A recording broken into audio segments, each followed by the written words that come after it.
Assalamualaikum warahmatullahi wabarakatuh. Bismillahirrahmanirrahim. Innal hamdalillah nahmaduhu wa nasta'inuhu wa nastaghfiruhu wa na'udzu billahi min syururi anfusina wa min sayyiati a'malina may yahdihillahu fala hadiyalah. Asyhadu an la ilaha illallah wa asyhadu anna Muhammadan abduhu wa rasuluh. Amma ba'd. Saudara-saudaraku di mana saja kalian berada, selamat pagi, selamat berjumpa lagi dengan saya AS, aktivitas Eka Sutama. Semoga kalian semuanya diberi rahmat oleh Allah Subhanahu wa Ta'ala, yaitu kesehatan jasmani dan rohani, dilancarkan rezekinya, dijaga iman dan takwa kalian semua. Kalau mati nanti bisa mati yang diridhoi oleh Allah Subhanahu wa Ta'ala, yaitu mati husnul khotimah dan masuk dalam surganya Allah Subhanahu wa Ta'ala. Amin, amin, amin ya rabbal alamin. Saudaraku semuanya, di pagi setelah subuh ini saya akan ngobrol tentang sholat, karena sholat itu merupakan tiang daripada agama kita. Agama itu ibarat rumah, kalau ada tiang, kalau tidak ada tiangnya tidak akan berdiri. Salah satu yaitu pokok-pokok dari agama kita yaitu sholat. Yang pertama yaitu pondasi kita yaitu iman. Kalau iman kita kokoh, iman kita kuat, insya Allah tiang kita juga mestinya harus kuat, yaitu tiang kita itu sholat. Sholat itu merupakan kewajiban dari seorang yang mengaku Islam.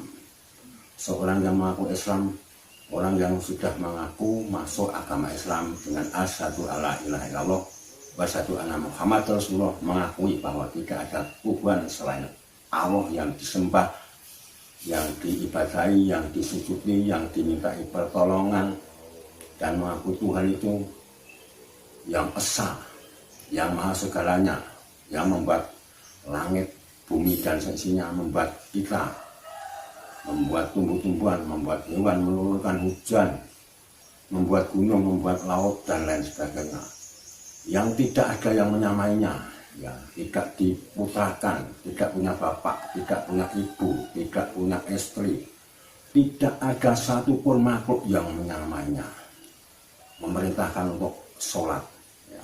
Nabi Muhammad SAW waktu Isra dan Mi'raj itu diperintahkan untuk sholat. Yang pertama yaitu 50, akhirnya turun dari 40 rakaat, 30 rakaat, 35 rakaat, sampai akhirnya sampai sekarang ini 5 rakaat. Itu harus kita kerjakan, wajib kita kerjakan, tidak boleh kita tinggalkan dalam kondisi apapun, ya.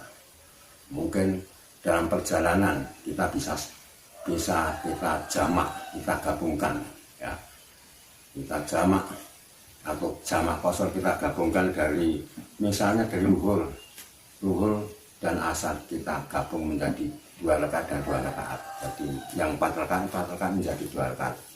Itulah yang namanya jamak kosor. Atau bisa kita jamak saja. Misalnya kalau kita jamak itu hanya menggabungkan saja, tidak meringkes, itu yang 4 dengan 4. Itu kita kerjakan sesuai dengan kemampuan kita. Kalau kita sedang tidak normal, mungkin umpamanya kita sakit, ya kita sesuaikan dengan kemampuan, sesuai dengan kemampuan kita. Yaitu kita tidak bisa sempurna dengan berdiri, ya cukup dengan duduk tidak bisa duduk, ya cukup dengan tiduran berbaring, kita sesuaikan. Kalau kita takut kalau kena air sakit kita akan lebih parah, ya cukup kita dengan tayamum. Itulah agama, memberi suatu kemudahan keringanan kalau kita kondisi kita sedang tidak normal. Itu namanya rukhsah, keringanan dari Allah Subhanahu wa Ta'ala yang diberikan kepada hambanya, kepada makhluknya yang diperintahkan untuk sholat, ya.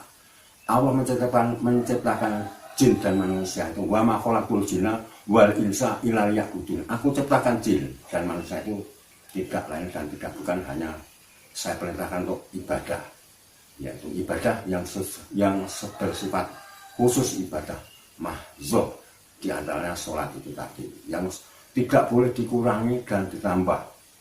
Ya, tidak boleh mengurangi sholat, ibadah sholat yang khusus yang sudah ditentukan tata caranya dan diberi contoh oleh junjungan kita Nabi Muhammad Shallallahu Alaihi Wasallam. Tidak boleh dikurangi, tidak boleh menambah. Ya sudah, tafiatnya seperti itu. Junjungan kita Nabi besar Muhammad Shallallahu Alaihi Wasallam itu bersabda, sholatlah kamu seperti melihat aku sholat, ya. Sholatlah kamu melihat seperti kamu melihat aku sholat. Sholu kama ro'aitumuni usolli.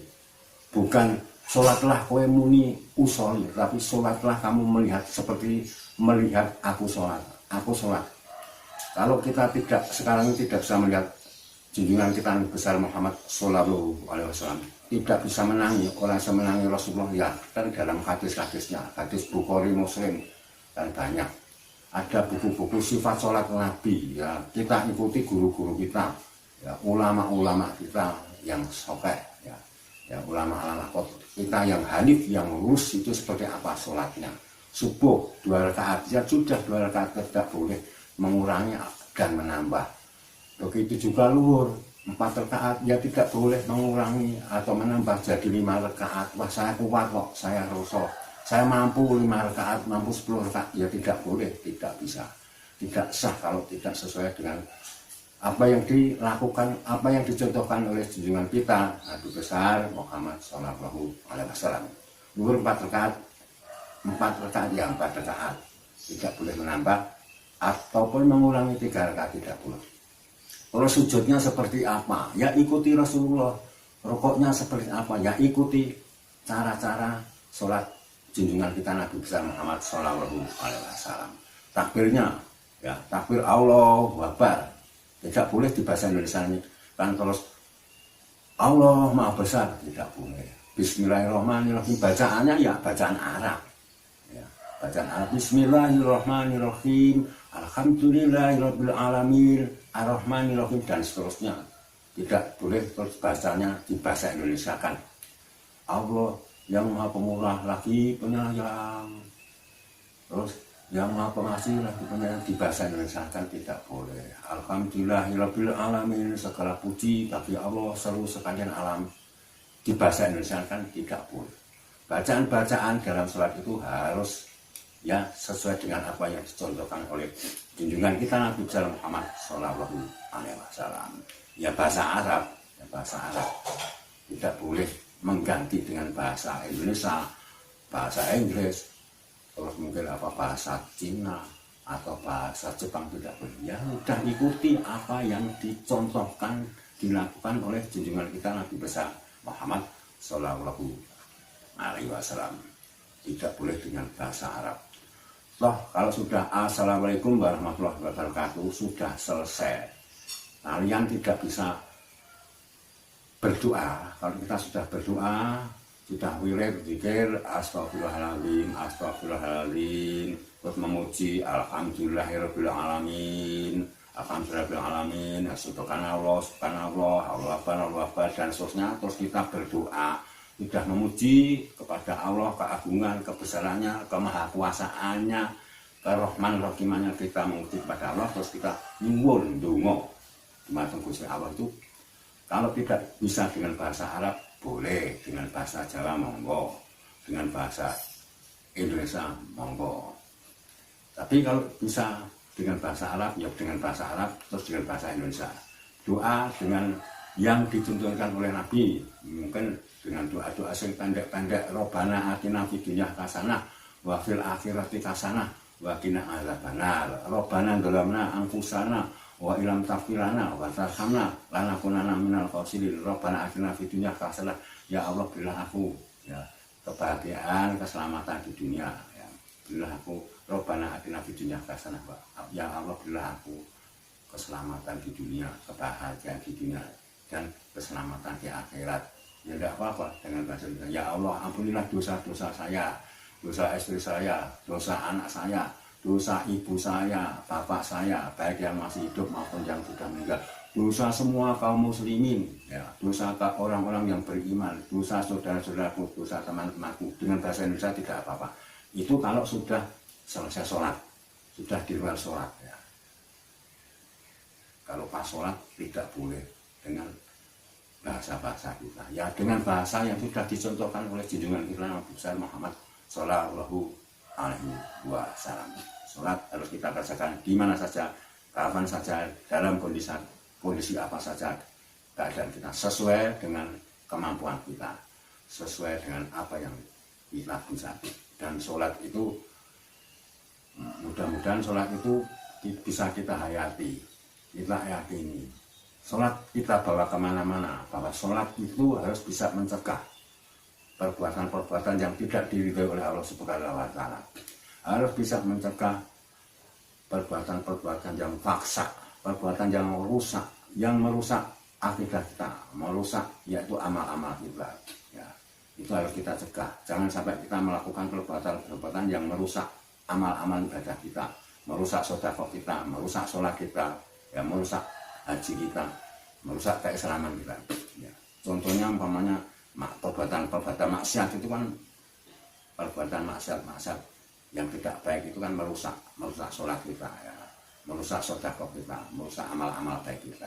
Jangan sampai itu faksa, ya. Dan juga mungkar, ya, perbuatan mungkar itu kita cegah. Mungkar itu perbuatan kita, ya, umpama yang berdampak luas kepada orang banyak, itu kemungkaran, ya, perbuatan mungkar itu harus kita cegah. Perbuatan yang merusak diri kita, merugikan diri kita, mampu merugikan orang banyak, menyesatkan orang banyak, itu kita cegah. Sholat itu harus bisa mencegah, itu namanya menegakkan sholat. As-sholatu tanha 'anil fahsya'i wal munkar.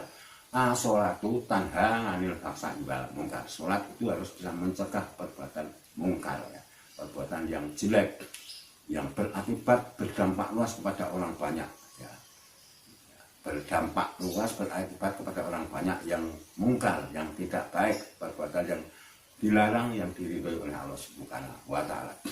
Saudara-saudaraku sekalian, mudah-mudahan yang sedikit pada siaran saya subuh ini bisa menambah iman dan takwa saya sendiri, dan selebihnya kepada saudara-saudaraku semuanya di mana saja kalian berada. Sekali lagi, salam sehat, salam tauhid, yaitu salam kebesaran Allah Subhanahu wa Ta'ala, salam keesaan Allah Subhanahu wa Ta'ala.